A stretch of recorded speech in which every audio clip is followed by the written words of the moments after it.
What is she following?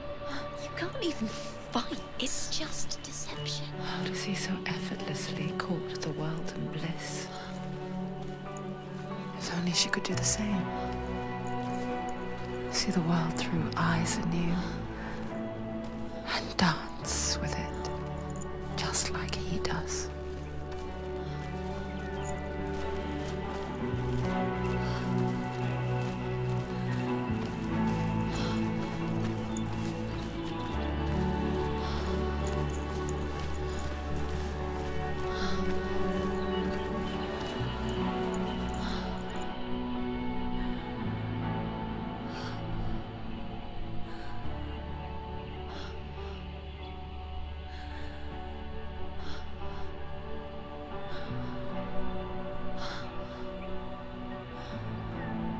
What's your name?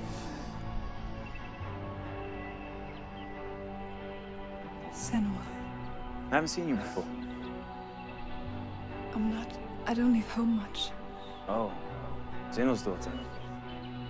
I have to go. Wait. Who taught you to fight like that? No one. No one? Well, I watched you, and... You learned all of that from watching me? You should become a warrior, you know. Me? I'm Dillian. I'm here for the warrior trials. Just come and watch. And bring your sword. You can't put it into words. That moment when you look into the eyes of the one who is supposed to reassure you, make you feel safe. It only takes an instant. Fear swallows you before you have a chance to make sense of it. And darkness becomes a part of who you are. You killed him. But her world changed the day the Northmen took him from her. Senua knows that there's no going back to how things were. That there's nothing to go back to at all. Stay still, stay quiet, hide, don't tell her. Their gods can see into your mind. They will use this power to destroy They you. won't stop me. I can still feel him. Whatever's left of him, they will never let him go. I'm not gonna let him rot here! You're the one rotting here. Leave me alone! You will die here. No! And all your suffering will have been for nothing. Shut up!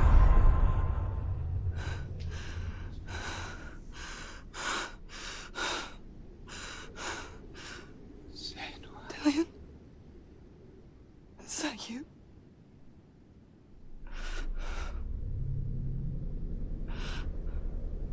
I'll find you, my love. I promise.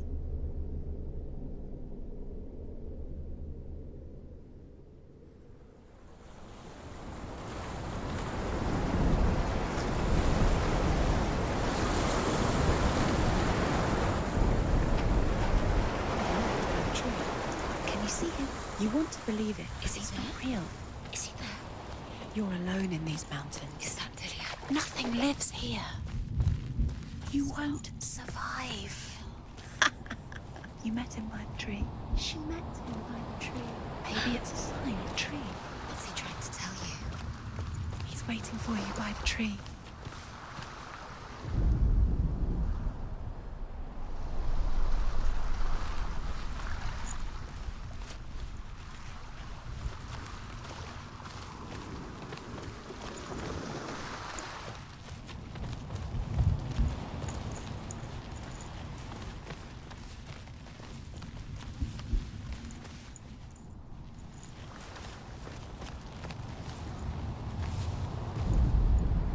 Death for Sigmund and his brothers seems certain. But the king's wife is Sigmund's sister, and she begs for mercy and implores the king to chain them up instead. He agrees. Not for mercy, though, but because he plans an even more cruel and lingering death. Chained to a tree in the forest that night, a she-wolf comes and devours one of Sigmund's brothers. She returns, ravenous, night after night, until only Sigmund is left. The next day, Sigmund's sister sends a servant with honey to smear on Sigmund's face. But to what end? Well, that night, when the she-wolf appears again, you'll never guess what happens.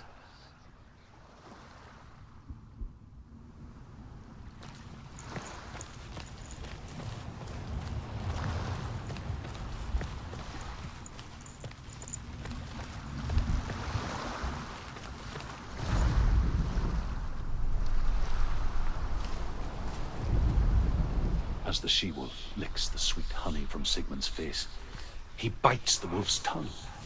The she-wolf pulls away, but Sigmund holds on.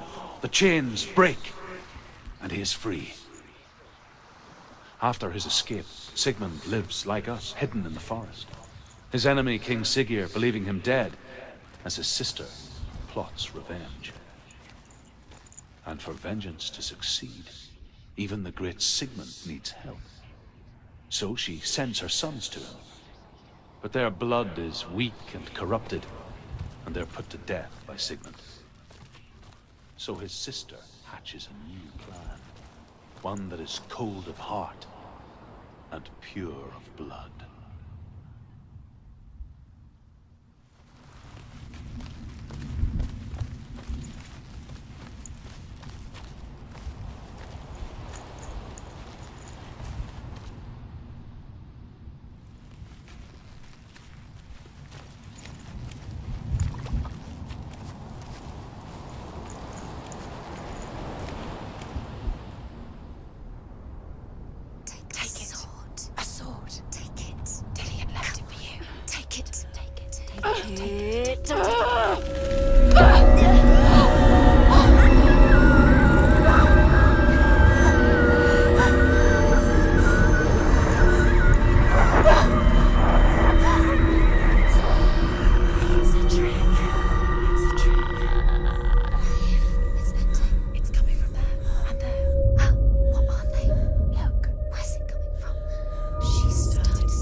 Its name is Gramr.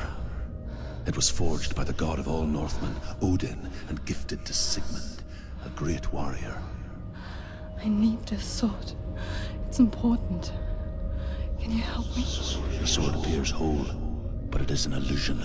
It shattered into shards long ago. It is said a great warrior can reforge Gramr by answering the trials of Odin, one for each shard. The roots of the Tree of Death will take you to new lands, where you will face the trials. Go to the shard. Go to the shard. Go to the shard. What's the shard? Where is it? Find it. There it is. Focus. There's the shard. Focus. Focus. Use your eyes. Look. Get closer. What can you see? A king in the north forced the dwarves to make a sword that would never fail and never rust, and that would slice through iron and stone and bring victory to its bearer. But the angry dwarves cursed it. It would be the death of a man every time it was drawn. And it would be the death of the king. Let me tell you about the sword Tyrving.